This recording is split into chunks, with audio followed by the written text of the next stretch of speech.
Meus irmãos, a paz do Senhor Jesus, glória a Deus por essa oportunidade. Deus é bom demais, Deus é tremendo. Eu quero que você, por gentileza, abra a tua Bíblia, Atos dos Apóstolos, capítulo de número 16. Enquanto você procura, eu quero agradecer a Deus por essa oportunidade, bem como o pastor Flausilino, nosso pastor, e também nosso querido pastor Marcos, que também é o nosso pastor. Glória a Deus pela vida desses servos de Deus.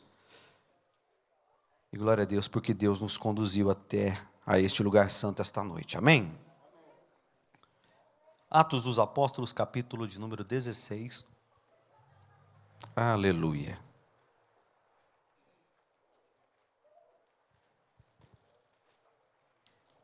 Versículo de número 11. Atos dos Apóstolos 16, 11. Aleluia. Amém, meus queridos? E havendo navegando de Troade, fomos correndo em caminho direito para Samotrácia, e no dia seguinte para Neápolis. E dali para Filipos, que é a primeira cidade da parte da Macedônia, e é uma colônia, e estivemos ali alguns dias nessa cidade. No dia de sábado, saímos fora das portas para a beira do rio, onde julgávamos haver um lugar para a oração. E, assentando-nos, falamos às mulheres que ali se ajuntaram. E uma certa mulher chamada Lídia, vendedora de púrpura da cidade de Tiatira, que servia a Deus, nos ouvia. E o Senhor lhe abriu o coração para que estivesse atenta ao que Paulo dizia. Depois que foi batizada, ela e a sua casa nos rogou, dizendo: se haveis julgados que eu seja fiel ao Senhor, entrai em minha casa e ficai ali. E nos constrangeu a isso. E aconteceu que, indo nós à oração, nos saiu ao encontro uma jovem que tinha o espírito de adivinhação, a qual, adivinhando, dava grande lucro aos seus senhores. Esta, seguindo a Paulo e a nós, clamava dizendo: estes homens que nos anunciam o caminho da salvação são servos do Deus Altíssimo. E isto fez ela por muitos dias. Mas Paulo, perturbado, voltou e disse ao espírito: em nome de Jesus Cristo, te mando que saia dela. E na mesma hora saiu. E vendo os seus senhores que a esperança do seu lucro estava perdida, prenderam a Paulo e Silas e o levaram à praça, à presença dos magistrados. E apresentando aos magistrados, disseram: estes homens, sendo judeus, perturbaram a nossa cidade e nos expõem costumes que não é lícito de receber e nem praticar, visto que somos romanos. E a multidão se levantou unida contra eles, e os magistrados, rasgando-lhe as vestes, mandaram açoitá-los com varas. E, havendo-lhe dado muitos açoutes, os lançaram na prisão, mandando ao carcereiro que guardassem com segurança, o qual, tendo recebido tal ordem, os lançou no cárcere interior ou inferior e lhes segurou os pés no tronco. Versículo 25, tema desta noite. Perto da meia-noite, Paulo e Silas oravam e cantavam hinos a Deus, e os outros presos o escutavam. E de repente, sobreveio um tão grande terremoto que os alicerces do cárcere se moveram, e logo abriram todas as portas, e foram soltas as prisões de todos. Acordando o carcereiro, e vendo abertas as portas da prisão, tirou a espada e quis se matar-se, cuidando de que os presos já tinham fugido. Mas Paulo clamou com grande voz, dizendo: não te faças mal nenhum, que todos estamos aqui. E pedindo luz, saltou de dentro, trêmulo, E prostrou-se ante Paulo e Silas, e tirando-os para fora, disse: Senhores, o que é necessário para que eu possa me salvar? E eles lhe disseram: crê no Senhor Jesus Cristo, e será salvo tu e a tua casa. Amém, queridos? A Bíblia é linda e tremenda. E esta tarde, meditando na Bíblia Sagrada, lemos um versículo, e mostrei esse versículo para minha esposa, e ela de fato falou: a Bíblia tem todas as respostas para nós. Então agora nós temos Paulo, um servo do Senhor agora, antes perseguidor da igreja. Paulo, um homem que foi um perseguidor, como eu já disse, veemente da palavra de Deus, das coisas de Deus, perseguidor, melhor dizendo, do povo do caminho. Nós não éramos chamados de evangélicos, nós não éramos chamados de protestantes, nós não éramos chamados de nenhum outro nome a não ser o povo do caminho. Desta feita, então, Paulo, na introdução da mensagem, começa a perseguir, e você conhece muito bem a história, a ponto de pedir cartas para os sacerdotes maiorais daquela época, para perseguir de uma vez por todas o povo do caminho. Mas, como muitos de nós que estamos aqui esta noite, como muitos de nós que estão, você que está me assistindo aí, sabe, Jesus tinha e tem um grande plano para cada um de nós. Não, você não entendeu o que o pastor disse, eu vou dizer de novo. Jesus tinha e tem e continua tendo um grande plano para as nossas vidas. A Bíblia então diz que Paulo, ele persegue a igreja e no meio do caminho, ele vê uma grande luz e encontra Jesus. Quero aqui dizer e desfazer um grande mito que diz que o nome de Paulo mudou. Não, nunca mudou o nome de Paulo, e o pastor sabe muito bem disso, os pastores sabem, nunca mudou. Ah, Deus encontrou Saulo e virou Paulo, ou vice-versa. Não, nada disso.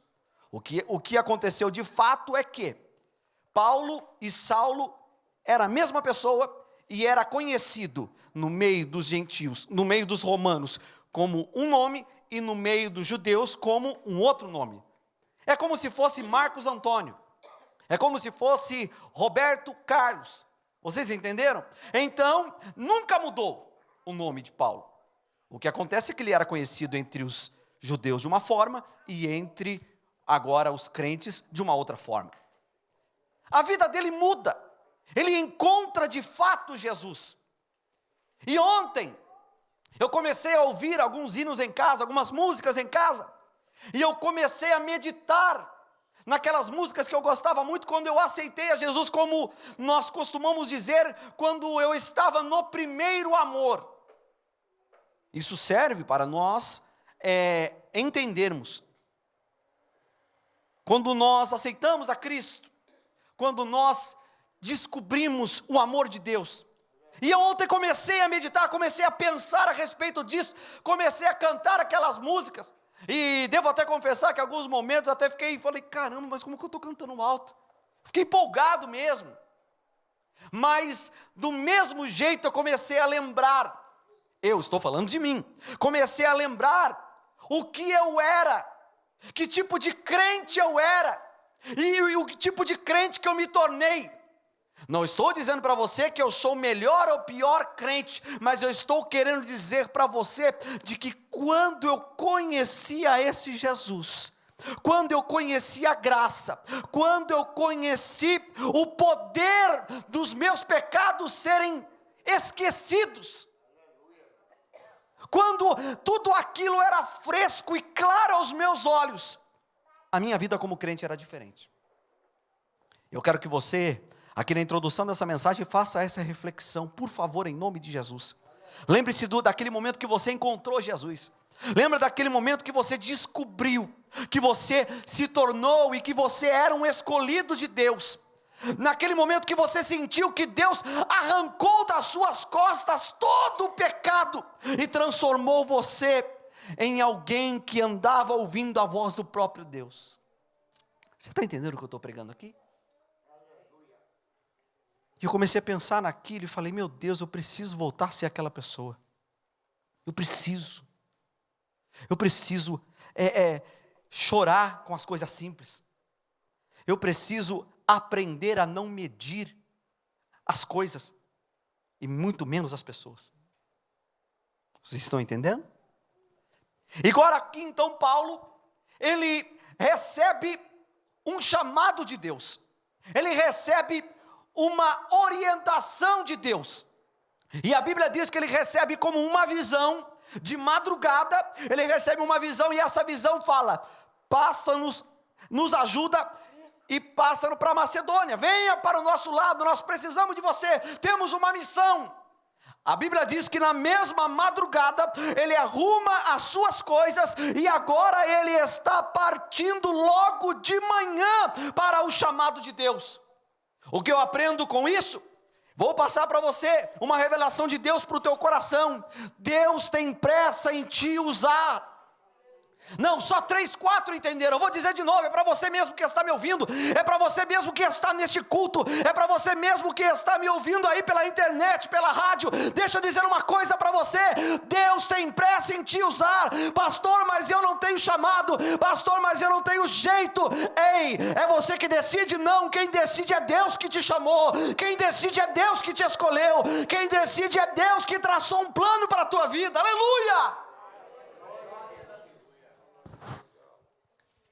Nenhum de nós, preste atenção no que eu vou dizer, por favor. Nenhum de nós tínhamos a mínima condição de estarmos aqui. Mas eu estou falando de mínima mesmo.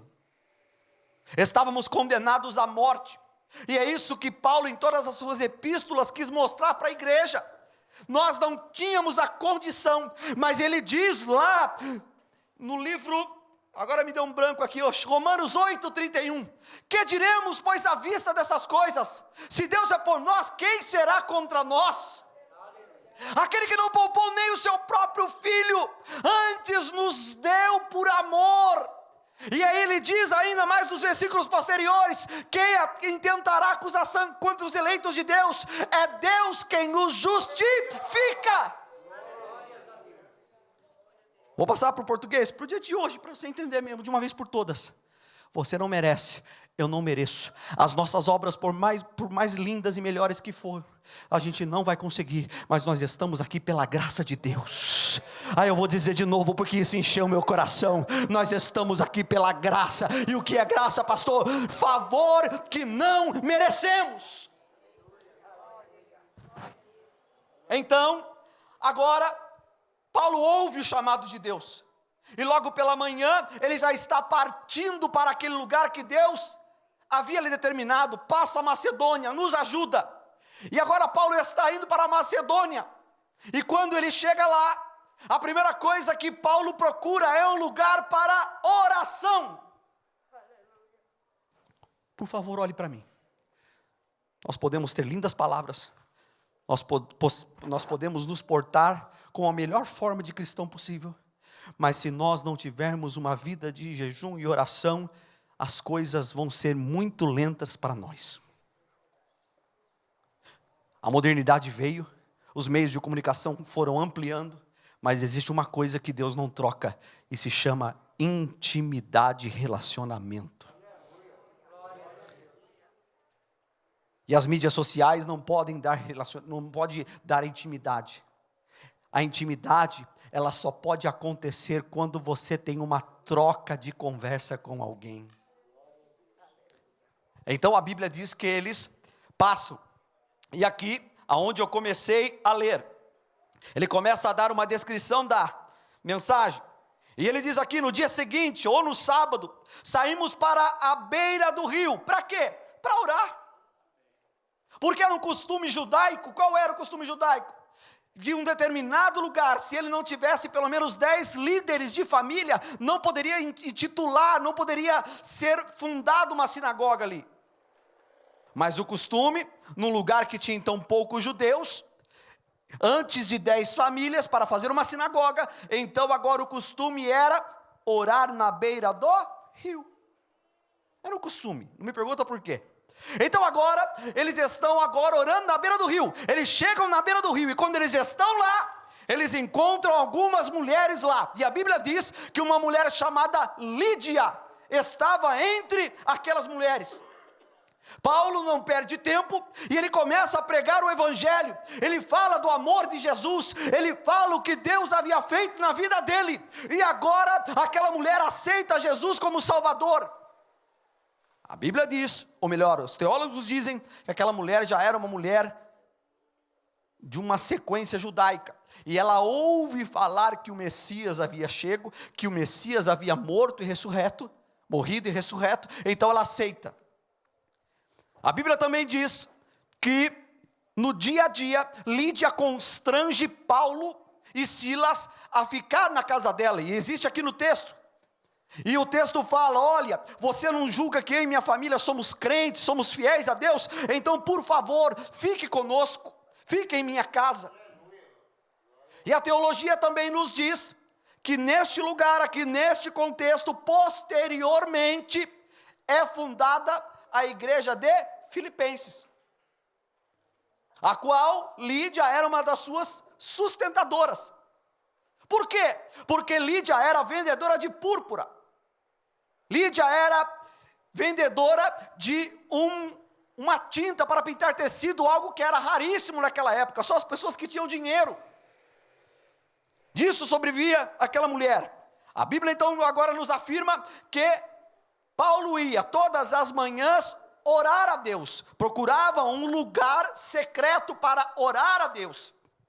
Então estava Paulo e Silas indo orar, e todas as vezes que Paulo e Silas passavam para orar, uma moça, uma mulher que tinha o espírito de adivinhação, e hoje tem muita gente por aí com espírito de adivinhação, enganando, dizendo que é, dizendo que faz, e de Deus não tem nada. Fique esperto, irmão, vai orar para ver se é de Deus. A única coisa que tem uma revelação que jamais falhará é isso aqui, perdão por chamar de coisa, mas a Bíblia Sagrada, esta tem todas as revelações. Quero dizer aqui que acredito perfeitamente em dom de revelação, perfeitamente acredito, mas nós temos que ficar espertos. A Bíblia então diz que Paulo e Silas vão orar, e todas as vezes que eles passavam, aquela mulher que tinha o espírito de adivinhação, gritava assim: está vendo Paulo e Silas? 2 homens de Deus, servos do Senhor. Ela estava dizendo a mentira? Não, verdade. Mas era de uma forma maliciosa. Era de uma forma para enganar e deixar o coração de Paulo e Silas soberbo. Quer aprender uma coisa? Vou dizer para você da parte de Deus: toma cuidado, nem todo mundo que te elogia te ama. Lá vai Paulo e Silas, servos do Senhor. E Paulo foi cozinhando, olhando aquilo. Paulo foi vendo aquela situação. E quando Paulo olha aquilo, num certo dia, era um momento de Deus. Ele olha para aquela mulher e fala: em nome do Senhor Jesus. Em nome do Senhor Jesus, espírito, saia dela. E o que aconteceu? Saiu.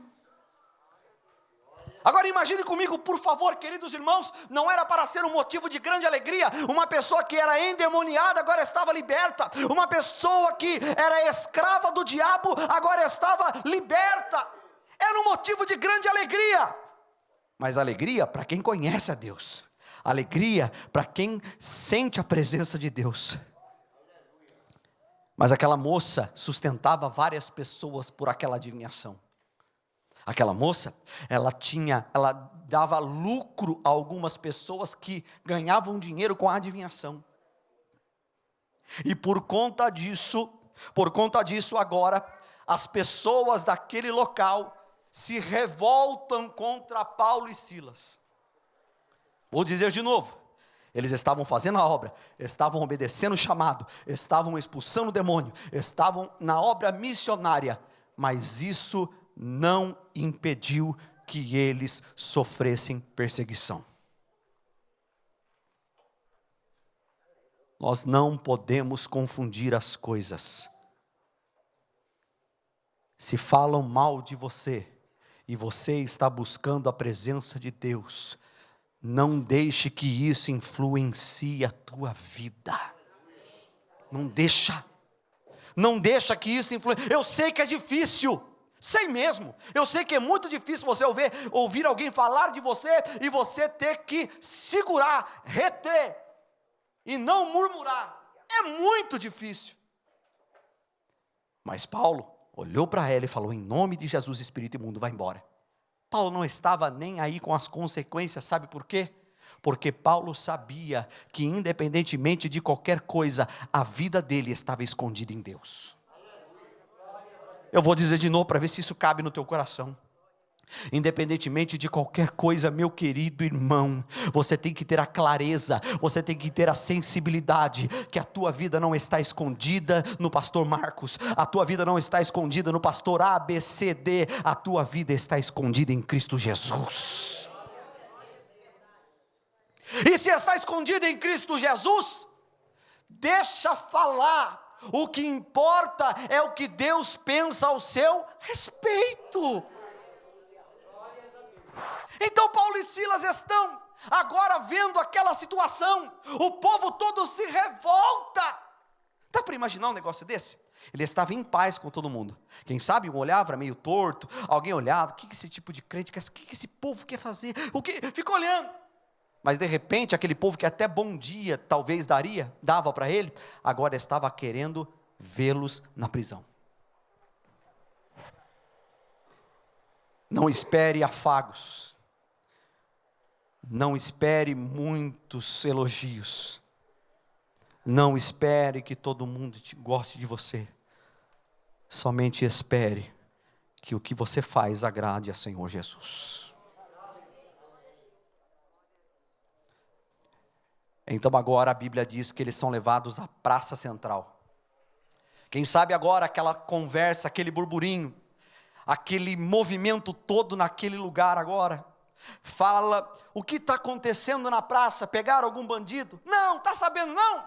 Pegaram os crentes. Tu não está sabendo não? Pegaram os pregadorzão. Não está sabendo não? Agora eles vão ter o que merece. Mas uma coisa, meus irmãos, preste muita atenção, olhe para mim. Uma coisa é o que os outros falam que vai acontecer, outra coisa é o que Deus tem determinado para a tua vida.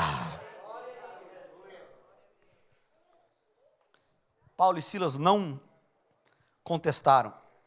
Pegaram eles, levaram para a praça, colocaram em frente aos magistrados, colocaram em frente àquele povo, e foi unânime. Qual era a acusação? A acusação era: esses homens estão perturbando o costume da nossa localidade, da nossa aldeia, do nosso povo. Preste atenção, o que é a mente madura de um homem de Deus?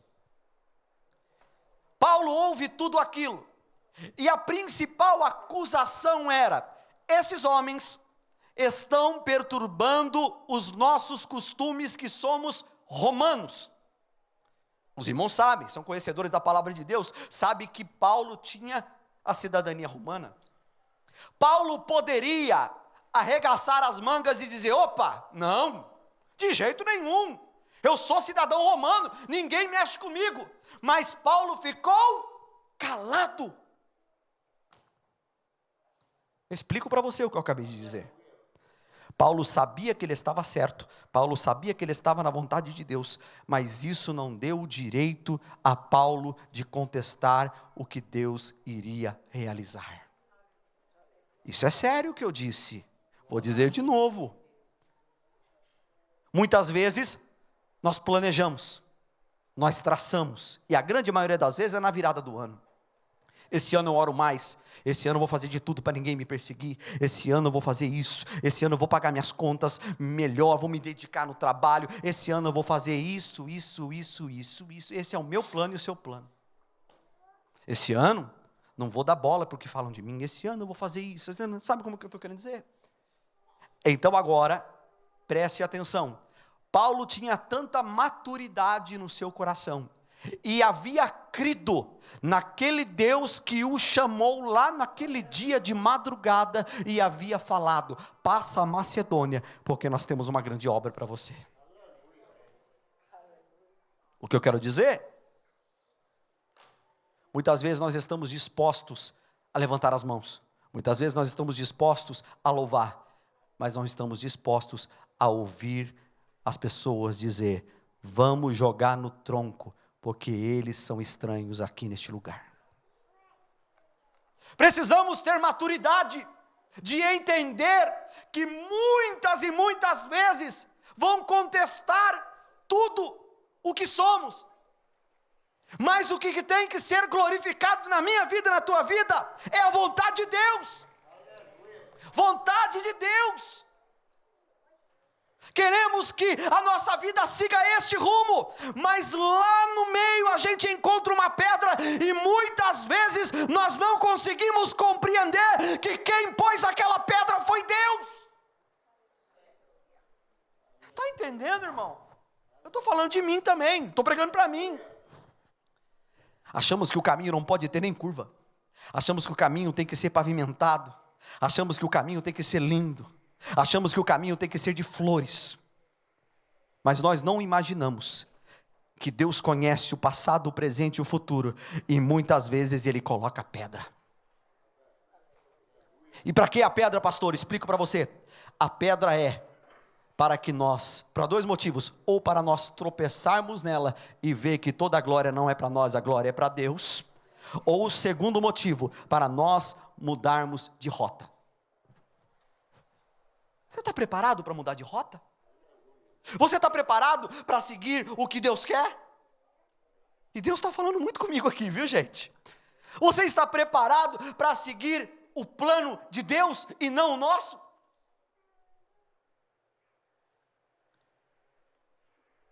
Paulo sabia que Deus tinha alguma coisa para realizar. Paulo sabia que tinha muita coisa para acontecer naquele lugar. Por isso, mesmo sendo cidadão romano, ele fica calado. Preste atenção. A palavra de Deus para você nesta noite é a seguinte: fique calado. Fique calada, porque quando você se cala, eu trabalho. Enquanto você não arregaça as mangas, enquanto você fala: sim, Senhor, seja feita a tua vontade, eu trabalho. E Paulo tinha essa maturidade. Paulo sabia que Deus tinha o melhor para ele. Paulo sabia que os caminhos de Deus eram perfeitos. Paulo sabia que coisas tremendas iriam acontecer, e de fato aconteceu, e nós vamos falar daqui a pouco. Então ele está agora no tronco, é julgado. Qual era a acusação? Já disse, a acusação era: transgrediu e tirou a calma do nosso lugar. Ele aceita aquilo e leva as chibatadas, mas não levou as chibatadas à toa não, quer dizer, à toa, perdão, ele não levou as chibatadas sem saber o que iria acontecer ou com nenhuma vergonha, no tronco, 39 chibatadas ele, 39 chibatadas Silas, mas eles ficaram calados, porque sabia que o plano de Deus era maior. Deus te trouxe aqui esta noite, você está me ouvindo agora, porque Deus quer falar ao seu coração que o plano dele é maior. Não, você não entendeu o que o pastor disse. Eu vou falar de novo. O plano de Deus é maior para a tua família. O plano de Deus é maior no teu emprego. O plano de Deus é maior na tua saúde. O plano de Deus é maior, infinitamente maior do que nós pensamos. Oh, glória! É maior, é maior. Aleluia. Então agora, meu querido, olha aqui para mim, por favor. Então agora, eles apanham a tarde toda. Foram julgados perto do meio-dia e apanham e ficam no sol. Olhe para mim aqui, por favor. Você já, quando você era criança, quando você era garoto, você já deve ter topado o dedo ou arranhado algum lugar e caiu suor. Dói ou não dói? Irmão, dói demais. Eu acho que só eu que fui roeiro, né, quando era criança. Dói demais. Mas lá estavam Paulo e Silas, no tronco amarrados, não pelo seu próprio ego, mas pelo amor à cruz de Cristo. Sabe o que a gente está precisando? Ter mais amor na cruz. Sabe o que a gente está precisando? É olhar mais para a cruz. A gente está precisando é servir a Deus, não pelo que Ele dá, mas servir a Deus pelo que Ele é. Esta noite, o que Deus significa para você? Ele é um amuleto ou Ele é um Deus?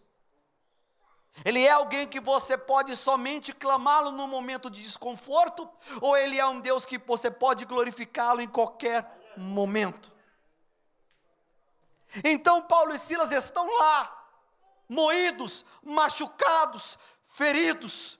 Quem sabe Paulo olha para Silas, Silas olha para Paulo, agora é eu que estou falando, um olhando para o outro e fala: aguenta firme, Deus tem algo poderoso em tudo isso.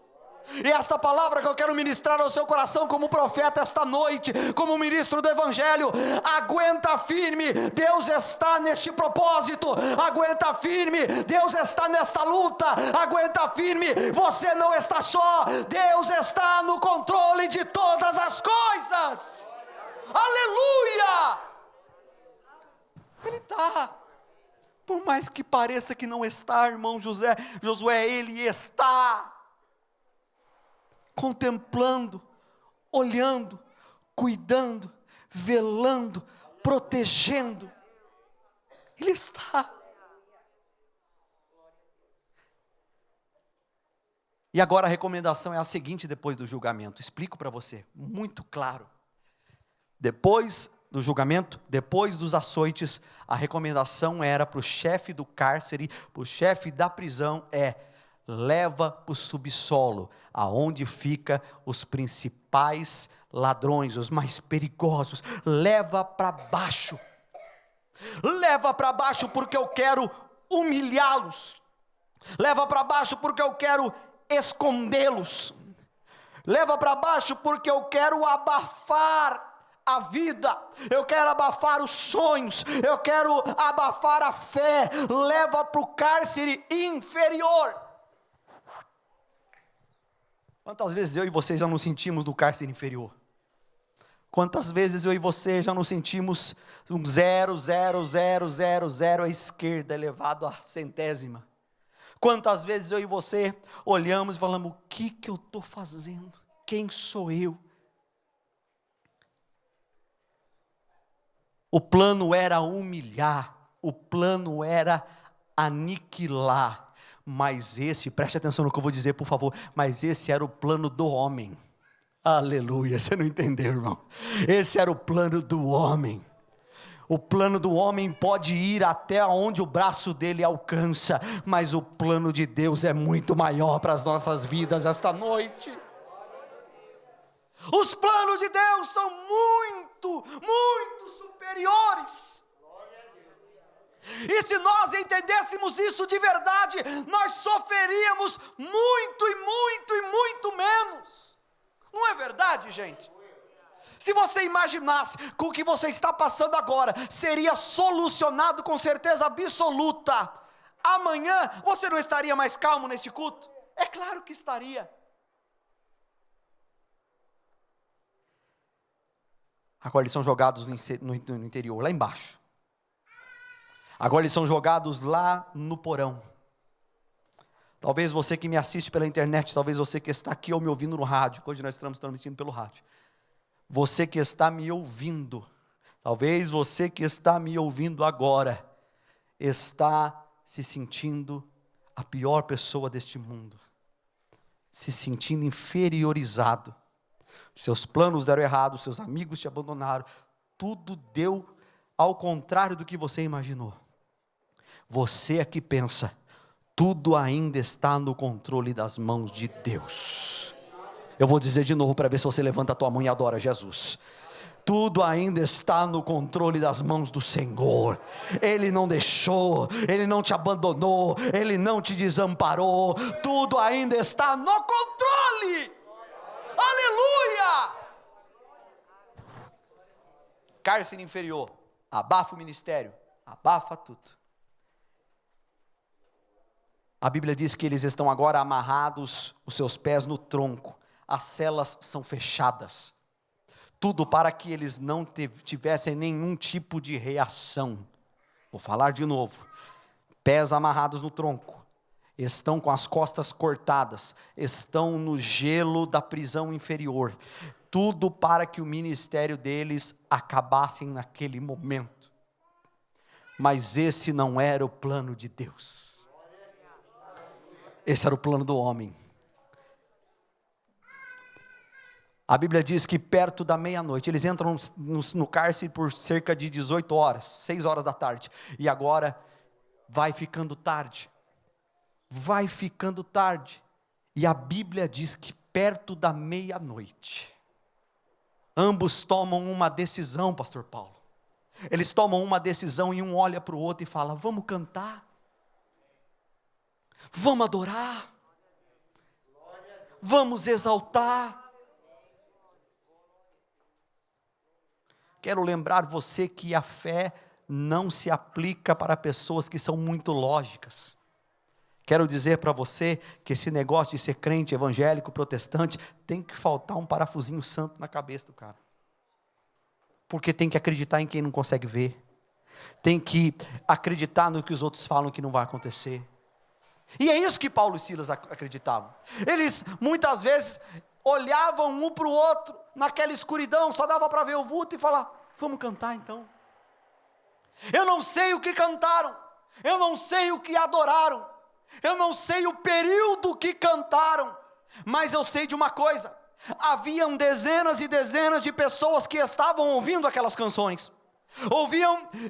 Muitas pessoas estavam caladas, prisioneiros perigosos, outros poucos, outros mais, mas havia um plano naquele lugar. Para os olhos humanos tudo parecia um lugar de abandono, para os olhos humanos era um lugar que todos estavam sendo condenados, muitos à morte, mas esse não era o plano de Deus, e eu quero trazer isso para os nossos dias. O inimigo muitas vezes tem traçado o plano para mim e para você, mas o que o inimigo traça não é nada perto do que Deus sonhou para você. O que o inimigo planeja não é perto, nada, não tem força perto do que Deus sonhou para você esta noite. Sabe o que é isso? Então agora eles começam a cantar. Sinceramente eu não tenho ideia que música cantaram. Sinceramente, olha aqui para mim. Sinceramente eu não sei se Paulo e Silas era afinado. Mas eu quero lembrar você, nós realmente devemos fazer tudo de todo o nosso coração e fazer o melhor para Deus. A palavra de Deus diz que nós temos que fazer tudo o que fizermos, fazer com toda a força, com todas as nossas forças. E agora Paulo e Silas estão cantando, mas Deus não está olhando o cântico, Deus está olhando o louvor. Deus não está olhando a afinação, Deus está olhando a alma. Deus não está olhando o que os homens olham, Deus está sondando e recebendo a intenção do coração. Tanto que a Bíblia diz que as nossas orações, o nosso louvor não chega a Deus como palavras, mas chega como cheiro. Eu fico imaginando então agora, vou aqui conjecturar, eu fico imaginando agora Deus se levantando do trono e olhando para Paulo e Silas e dizendo: valeu a pena eu ter apostado em vocês. Eu vou dizer de novo, aleluia. Valeu a pena eu ter mandado o meu único filho para morrer em favor de vocês, porque vocês estão presos, vocês estão na prova, estão no calabouço, mas ainda vocês estão me adorando. Bendito seja o nome do Senhor. Tem mais. A palavra de Deus também nos afirma que quando eles estão louvando, sobrevém um grande terremoto. Tá bom, até aí a gente entende tudo. Mas existem alguns segredos nesta mensagem, alguns segredos nesses versículos. A Bíblia também diz que sobrevém um grande terremoto. terremoto, e os alicerces se abalaram, e todas as cadeias se abriram. Resumindo, todos estavam presos. Imagina aqui um corredor desse, celas por todo o corredor, dos dois lados, e agora vem o terremoto.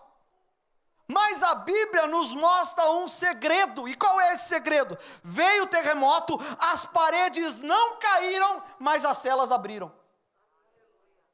Você entendeu? Vou falar de novo. Tremeu. Imagina aqui. Tremeu tudo. Tremeu. Barulhão.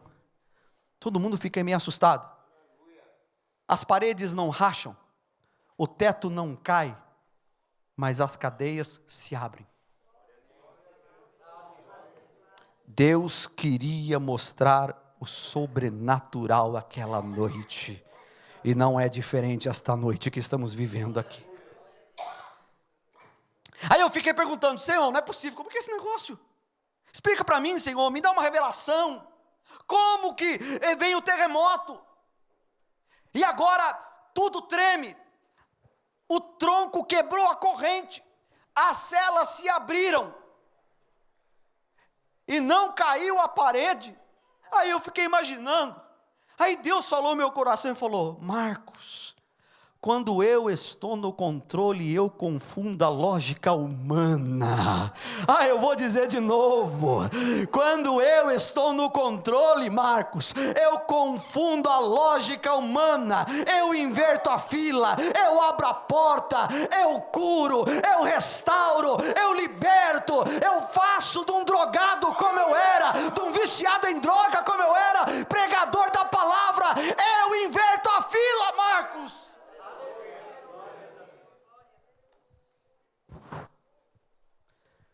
A gente quer traçar um rumo, um jeito, e Deus tem os meios dele para fazer o que quer.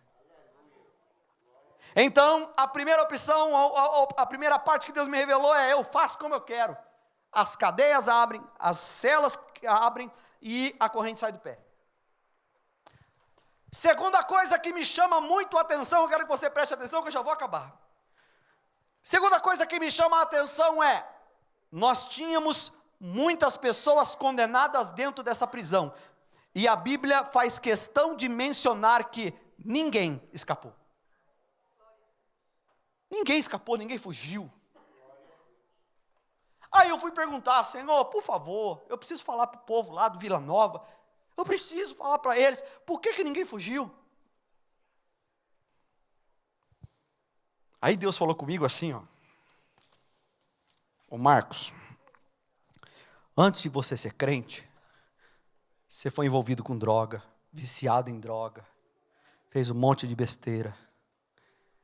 Ô Marcos, deixa eu falar uma coisa para você, estou falando nas minhas palavras para você entender.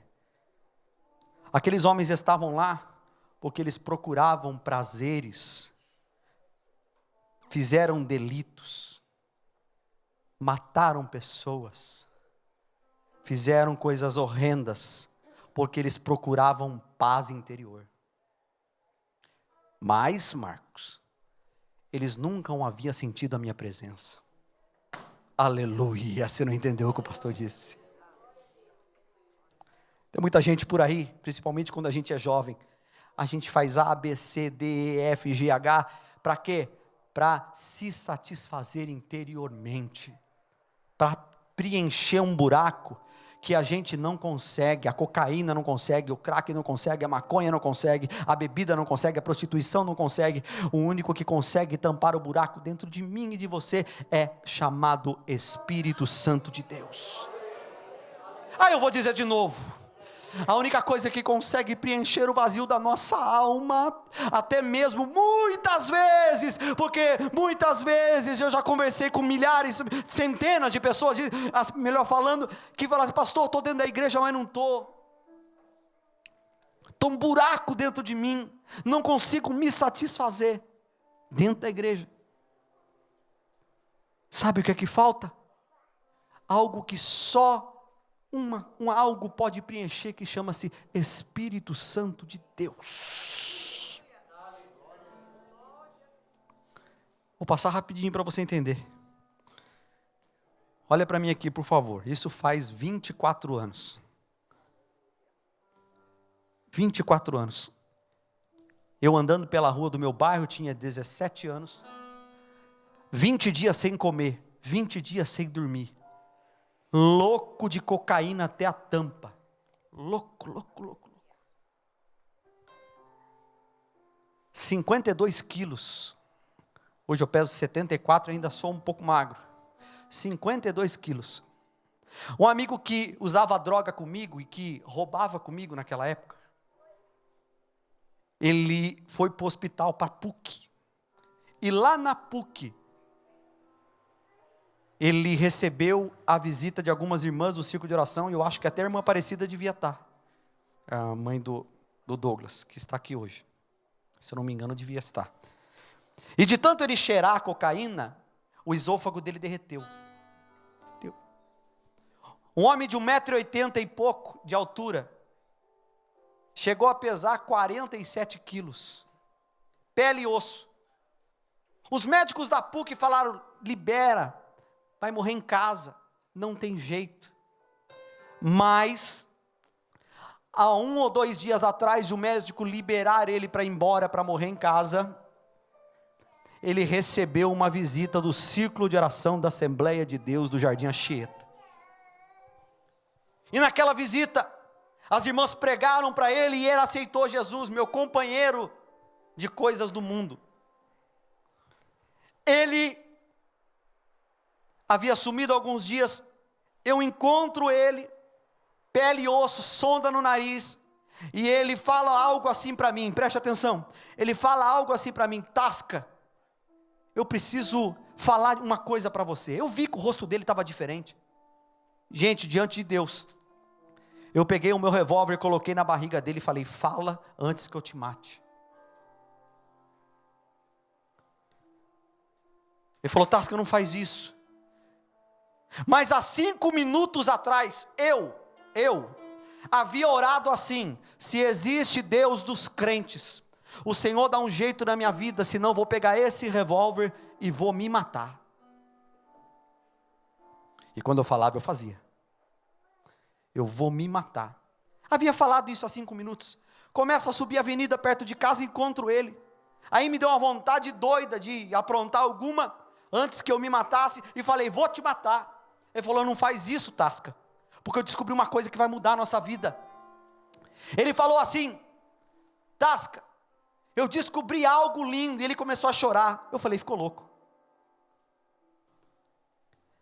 Ele olhou para mim e falou, Tasca, eu descobri Jesus que vai mudar a nossa vida, Tasca.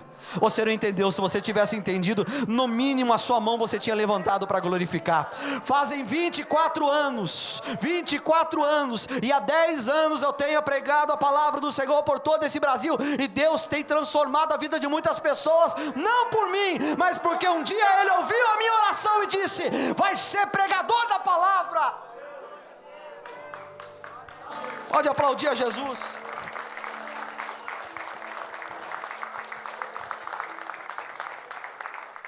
Deixa eu fazer uma nota muito rápida aqui. Muito rápida, essa nota é importante. Eu quero dizer que eu não tenho mais nada a ver com aquela pessoa, com aquele homem que eu era, aquele moço que eu era. Muitas vezes eu falo para minha esposa e falo, bem, até parece que foi um sonho aquilo. De tanto que Deus me transformou. De tanto que Deus fez na minha vida, parece que foi uma outra história, uma outra pessoa. Eu falo isso para que você entenda que Deus realmente transforma e liberta. Eu usava 5 gramas de cocaína por dia, e Jesus me libertou sem nenhuma clínica de recuperação. Deus ainda liberta, gente. Deus ainda transforma. Deus ainda faz de uma pessoa simples alguém, né, com grande importância na presença dEle. Paulo e Silas estavam lá, presos, mas agora o terremoto veio. Aqueles homens, ninguém da prisão teve coragem de sair. Por quê? porque eles haviam experimentado algo que nunca na vida de bandidagem ou na vida do mundo eles haviam sentido, gente. Só quem foi do mundo, só quem foi drogado, só quem foi totalmente transtornado como eu, pode tentar imaginar o que é isso. Eles haviam sentido a paz do Espírito Santo na vida deles. O carcereiro, com todo aquele terremoto, estava dormindo. Como é que pode isso? Pode. Quando Deus tem um plano em algo, Deus é capaz de fazer aquele que vigia a tua vida dormir para Ele fazer a obra, irmão. Aleluia. Quando eles verem, Deus já fez. Quando eles perceberam, Deus já te exaltou. Quando eles perceberem, Deus já mudou tua família. Quando eles perceberem, Deus já libertou. Quando eles perceberem, Deus já fez a obra. Quem está acreditando, levante a mão e glorifique o nome de Jesus. Quando eles perceberem, Deus já agiu com grande poder. Quando aquele carcereiro acorda, estou acabando agora, quando aquele carcereiro acorda, ele olha todas as portas abertas, todas as correntes quebradas, ele olha aquilo e fala: eu vou me matar, porque se eu não me matar, alguém vai me matar. Por quê? Eles fugiram. Quando ele pega a espada, e a Bíblia diz isso, quando ele pega a espada para se matar, Paulo dá um pulo para fora da cela e fala: não faz isso não! Não faz não. Quem sabe ele olha para Paulo assustado e fala: por que eu não devo fazer isso? Aí Paulo responde, e está na palavra de Deus, e fala assim: porque todos nós estamos aqui. Ninguém teve coragem de fugir, porque Deus desceu neste lugar. Ninguém teve coragem de sair daqui, porque a paz entrou neste lugar. Não será diferente na tua família, não será diferente aonde você trabalha, não será diferente na tua vida, não será diferente neste lugar. Deus irá invadir a tua vida, e você vai ver o que Deus vai fazer. Oh glória!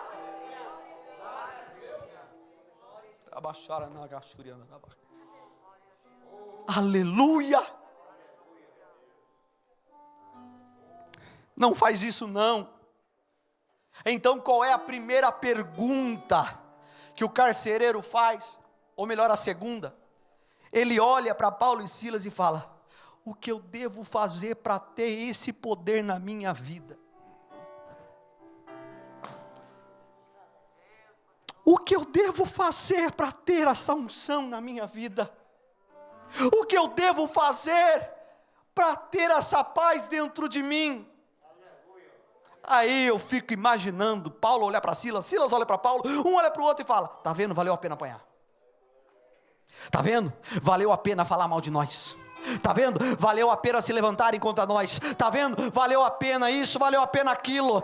Paulo olha para Silas, Silas olha para Paulo. Então Paulo estufa o peito mesmo com o corpo todo retalhado e fala: crê no Senhor Jesus e será salvo tu e a tua casa. Crê no Senhor Jesus e será salvo tu e a tua casa. Eu vou dizer até você entender e glorificar a Deus. Crê no Senhor Jesus e será salvo tu e a tua casa.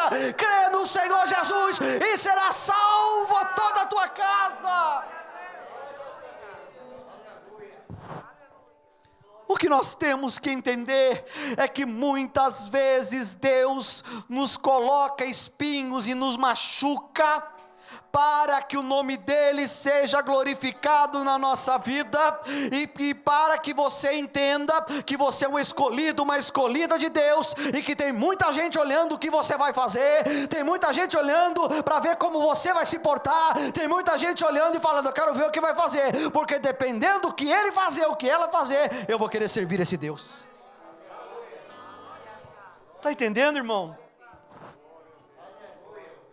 Deus não castiga ninguém, Deus tem um plano para tudo. Às vezes ele coloca pedra, às vezes ele coloca o espinho, às vezes ele coloca o chicote. Mas o que importa é o nome dele ser glorificado. O que importa é o nome dele ser exaltado. Nós somos só mordomos, nós somos só servos. Crê no Senhor Jesus e será salvo tu e a tua casa. Deus não te trouxe aqui à toa, Deus te trouxe para trazer esta palavra. Crê no Senhor Jesus. Eu tenho uma nova história para você. Eu tenho uma nova história para a tua vida. Eu tenho um novo recomeço. Pastor, mas eu tenho 30 anos de crente. Eu tenho um novo recomeço para você.